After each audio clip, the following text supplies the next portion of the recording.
படிக்க போகிறோம். Hindi conversation practice, இங்கிலீஷ்லேயும் தமிழ்லேயும் மீனிங் படிக்க போகிறோம். ஓகே, நம்ம வீட்டில் டெய்லி ஒருத்தர் சொல்லுவோம். அப்போது சலோ சாத் சலோ ஹே, வாங்க கூட வா, வீட்டில் உள்ள ஏதாவது வெளில போனால் வா, நம்ம போகலாம், வா வா, லெட்டஸ் கோ டுகெதர், எல்லாம் சேர்ந்து போவோம், வாங்க நம்ம சேர்ந்து போகலாம். சலோ சாத் சல்தே ஹே, லெட்டஸ் கோ டுகெதர், நாம் சேர்ந்து போகலாம்.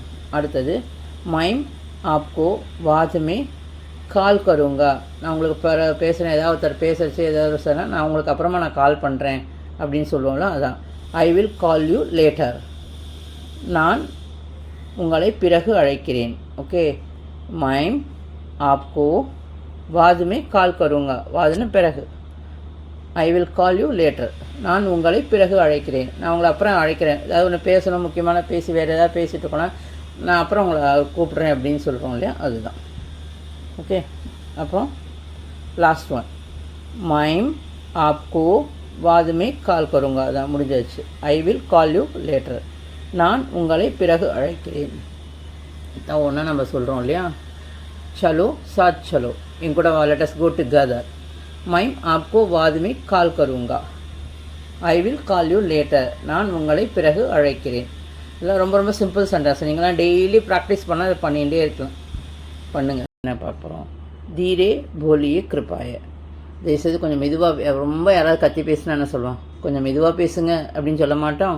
அதுதான், ப்ளீஸ் ஸ்பீக் ஸ்லோலி, மெதுவாக பேசுங்க, தயவுசெய்து மெதுவாக பேசவும்.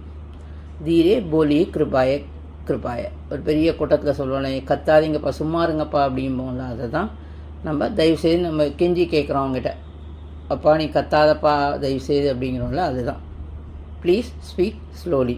அடுத்தது ஆஜ் மைம் குஷ்ஹூம், இன்றைக்கி நான் ரொம்ப சந்தோஷமாக இருக்கேன். ஆஜ் mime குஷ்ஹூம், I am happy today, இன்றைக்கி ரொம்ப சந்தோஷமாக இருக்குது, ஏதோ இன்றைக்கி எனக்கு வந்து ஹாப்பியாக நடந்திருக்கு, அதனால் ரொம்ப சந்தோஷமாக இருக்கேன். இன்று நான் மகிழ்ச்சியாக இருக்கிறேன். ஆஜ் மைம் குஷ்ஹூம், ஆஜ் மைம் குஷ்ஹூம், இன்றைக்கி நான் ரொம்ப ரொம்ப சந்தோஷமாக இருக்கேன் சொல்லுவேன், இன்றைக்கி ரொம்ப சந்தோஷமாக இருக்கேன். ஐ ஆம் ஹாப்பி டுடே, இன்று நான் மகிழ்ச்சியாக இருக்கிறேன். அடுத்தது மேரா காம் கதம் ஹோகயா, என் வேலை முடிஞ்சிடுது அப்படின்னு சொல்கிறோம்ல, என்னோடய ஒர்க் முடிஞ்சிடுது. மை ஒர்க் இஸ் ஃபினிஷ்டு, என் வேலை முடிந்து விட்டது. எப்படி சொல்லுவாங்க, ஒரு வேலை செஞ்சால் இந்த வேலையை முடிச்சுட்டே நம்ம சொல்கிறோம் ஒருத்தர்கிட்ட, அதான் நம்ம ஒரு இடத்துல ஆஃபீஸில் ஒர்க் பண்ணுறோம், இன்றைக்கி இந்த வேலை முடிஞ்சது அப்படின்னு சொல்கிறோம்லே, அதான் மேரா காம் கதம் ஹோகயா, இன்றைக்கி என்னோடய வேலை முடிஞ்சிடுச்சு. மை ஒர்க் இஸ் ஃபினிஷ், என் வேலை முடிந்து விட்டது. இதெல்லாம் ரொம்ப அன்னன்னைக்கு யூஸ் பண்ணுற சென்டென்ஸ் தான் நான் உங்களுக்கு சொல்லி கொடுக்குறேன். ஓகேவா, அதனால் ஈஸியாக நீங்கள் கற்றுக்கலாம். ஓகே, கற்றுக்கங்க, அதை வச்சு நீங்கள் பயனடைங்க, 4 இடத்துல பேசி பாருங்கள். அது அப்படி நீங்கள் பண்ணிட்டீங்கன்னா எனக்கு ரொம்ப ரொம்ப சந்தோஷம். இதை தவிர எனக்கு வேறு எதுவுமே இல்லை.